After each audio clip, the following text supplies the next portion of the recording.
ओम नमः शिवाय सभी भक्तों को राधे राधे। तो गणपति जी की स्थापना हमें करना है, तो 27 अगस्त के दिन गणपति स्थापना पूजा किस प्रकार से करना है तो वो हम जानेंगे इस वीडियो में। वीडियो को पूरा जरूर देखिएगा एंड तक।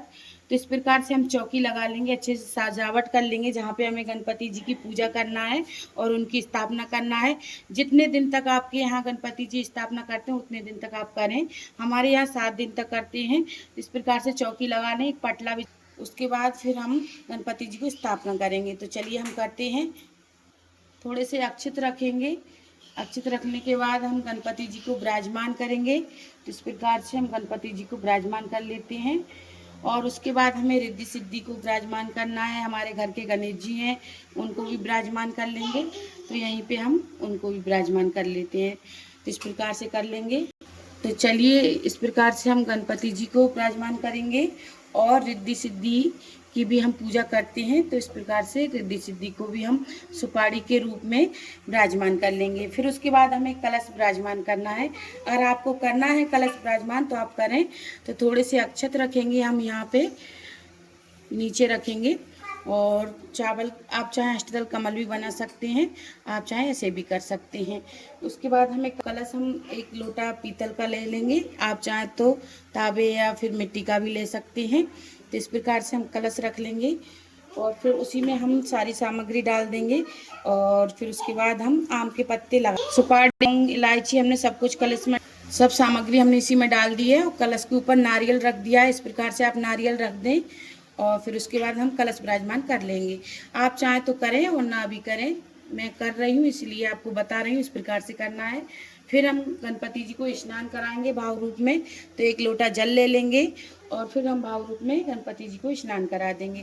तो इस प्रकार से हम पुष्प से स्नान कराएंगे और रिद्धि सिद्धि माता को और गणपति जी को भी, सभी में हम जल के छींटे लगा देंगे। फिर उसके बाद हमें तिलक करना है।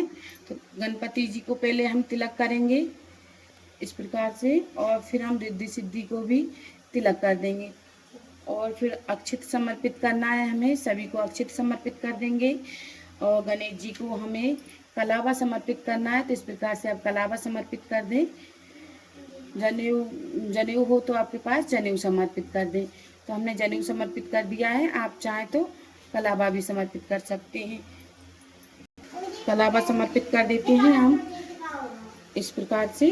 और फिर उसके बाद हम दीपक, सभी को हम पुष्प समर्पित कर देंगे। लाल पुष्प हो आपके पास तो आप लाल पुष्प कर दें, और जो भी पुष्प मिल जाए आप वो कर सकते हैं। अगर पुष्प ना भी हो तो इस प्रकार से सादा पूजा भी कर सकते हैं। गणपति जी को हम दूबा समर्पित करेंगे, तो उन्हें जरूर से दूबा समर्पित करना है। तो हमारे गणपति जी हैं, इनको भी हम दूबा समर्पित कर देंगे इस प्रकार से। और फिर हमें दीपक प्रज्वलित करना है। तो दीपक हम यहीं पे रख देंगे। उसके बाद जो भी भोग हो तो वो भोग लगाएं, आप फलों का भोग लगाएं या फिर मोदक हो आपके पास, मोदक का भोग लगाएं। और आप लड्डू का भी भोग लगा सकते हैं।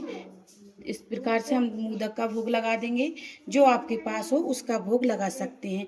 तो इस प्रकार से हमें पूजन करना है। और फिर उसके बाद हम आरती करेंगे। फलों का भी भोग लगाएं, आप जो भी फल का भोग लगा दें, आपके पास जो भी हो तो आप इस प्रकार से रख दें फल। और मिठाई, लड्डू, आप उसका भोग लगा सकते हैं। फिर हाथ जोड़कर क्षमा याचना मांगेंगे। जो गलती हुई हो उसके लिए हम क्षमा याचना मांग लेंगे।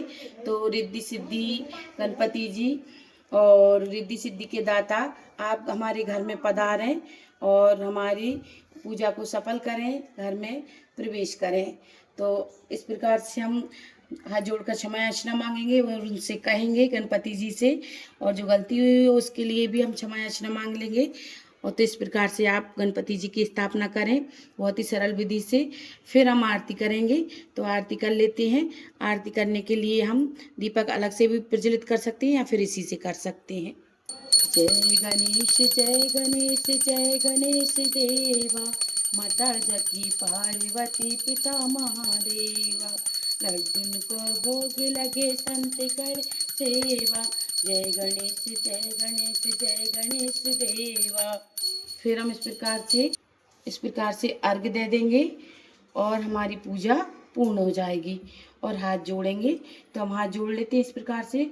फिर उसके बाद हमें सुबह शाम जितने दिन तक हमें गणपति जी विराजमान करना है, उतने दिन तक हमें सुबह शाम दोनों टाइम आरती करना है और हमें दीपक लगाना है। तो इस बात का आप विशेष ध्यान रखें, दीपक जरूर से लगाएं, सुबह शाम आरती करें। तो बहुत प्रेम पूर्वक गणपति जी को विराजमान किया हमने, और जितने 7 दिन तक 10 दिन तक आपको विराजमान करना है, उतने दिन तक आप पूजा करें। तो प्रसाद हम सभी को पूजा करने के बाद बांट देंगे घर के सदस्यों को। और दूसरे दिन हमें फिर से दूबा घास समर्पित करना है। पूजा करेंगे जब जल के छींटे लगाएंगे और उन्हें स्नान कराएंगे, फिर दूबा पुष्प समर्पित करना है। जितने दिन तक हम 7 दिन तक पूजा करेंगे उतने दिन तक। कलश को हम उसी दिन हटाएंगे जिस दिन हमारे गणपति जी विसर्जन होंगे। तो इस प्रकार से आपको पूजा करना है। विसर्जन आप गणपति जी का नदी या तालाब में भी कर सकते हैं, आप चाहें तो घर पे भी विसर्जन कर सकते हैं। तो विसर्जन करेंगे उस दिन भी हमें आरती करना है, और सभी सामग्री जो हमने चढ़ाई है वो सभी हम विसर्जन कर देंगे। जल के लोटे का जल है उसको भी हम समर्पित कर देंगे जब विसर्जन करेंगे तभी। और जब रोज़ हमें अलग से जल रखना है, और आप चाहे पेड़ पौधे में भी डाल सकते हैं। तो इस प्रकार से कलश का पानी भी आप पेड़ पौधों में डाल सकते हैं। तो इस प्रकार से हमें विसर्जन करना है उनका। आप चाहे घर में भी कर सकते हैं जल भर के किसी बर्तन में, और उनका विसर्जन कर सकते हैं। तो अगर आपको वीडियो अच्छा लगा हो तो वीडियो को लाइक करें, चैनल को सब्सक्राइब करना ना भूलें, कमेंट में हर हर महादेव जरूर से लिखें। तो इस प्रकार से हमने गणपति जी विसर्जन और पूजा की सभी आपको बताई है। तो वीडियो को आप लाइक ज़रूर से करें, वीडियो अच्छा लगा हो तो।